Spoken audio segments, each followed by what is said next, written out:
I know that you mentioned how there's no true decentralization for any other cryptocurrencies, but then at the same time, every fiat currency is by nature centralized. That's right. Are we saying that there's something inherently bad with the centralization of a currency? Yes, absolutely. And fiat currency would be an extreme example, right? So if you consider that, and there's many ways to quantify decentralization, but two ends of the spectrum we could look at would be, say, Bitcoin on one end of the spectrum and a fiat currency like the US dollar on the other. Now, Bitcoin is this distributed network of nodes, and each node is choosing which rule set is best for it to run under. And the consensus that those nodes reach by each node selecting in its own individual self-interest is Bitcoin, right? It's an emergent social consensus, right? You could think about it like a very pure democratic mechanism in a way. On the other end of the spectrum, you could look at a fiat currency like the US dollar, and it is literally a single node database. There's one node. There's an SQL database maintained inside the Federal Reserve.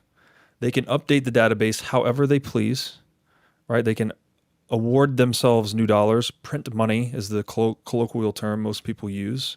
You also hear terms like quantitative easing, increasing the debt ceiling, deficit spending, government borrowing. These are all the same thing. This is an organization that can print money out of thin air and then externalize the cost of that dilution onto the productive market, which is you and I and everyone that works for money. So there's a single organization called the central bank that does not perform any work whatsoever to produce new dollars, whereas every other organization in the private market has to work to produce dollars or to earn dollars, let's say. That is a fundamental asymmetry, right? And that asymmetry is only possible because of the legal monopoly that protects the central bank. So to demystify this a little bit, I've put this into kind of a nutshell statement that's been very popular, and it's just a few words.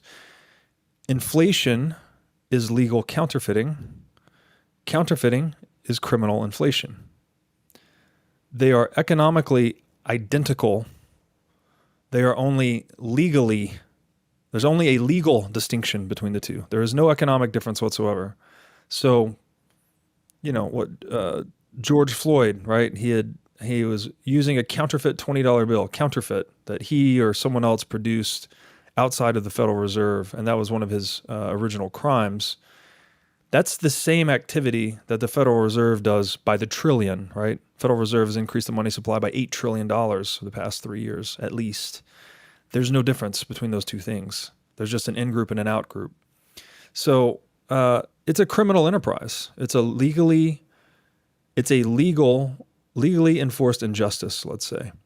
And so when we talk about the nature of centralization, that's the problem with it. You get a two-tier system where one group can surreptitiously tax another group through the printing of money. And then that group that's printing the money and doing the taxing has all of this plausible deniability because people don't understand the nature of money. So when prices go up, as we've seen them go up in the past 3 years after they printed $8+ trillion, surprise, surprise.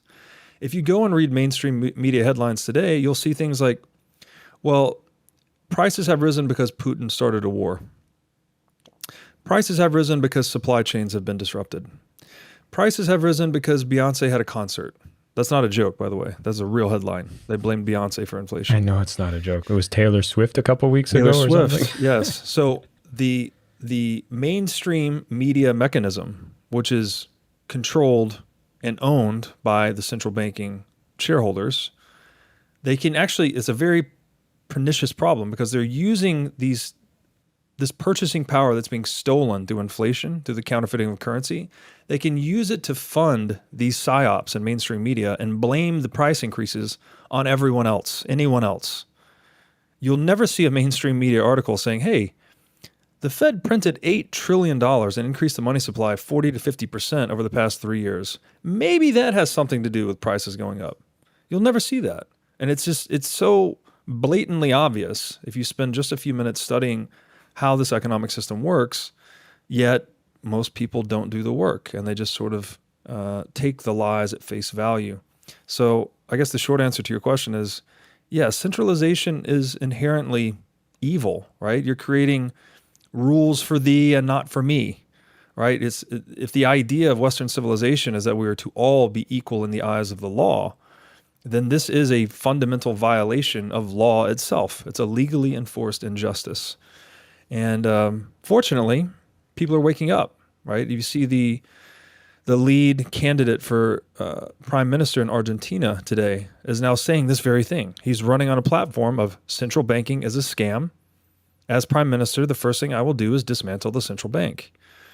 We see candidates in the U.S. like RFK talking about backing U.S. notes and U.S. bonds with gold, Bitcoin, and a basket of other commodities, saying things like, global warfare is a function of fiat currency.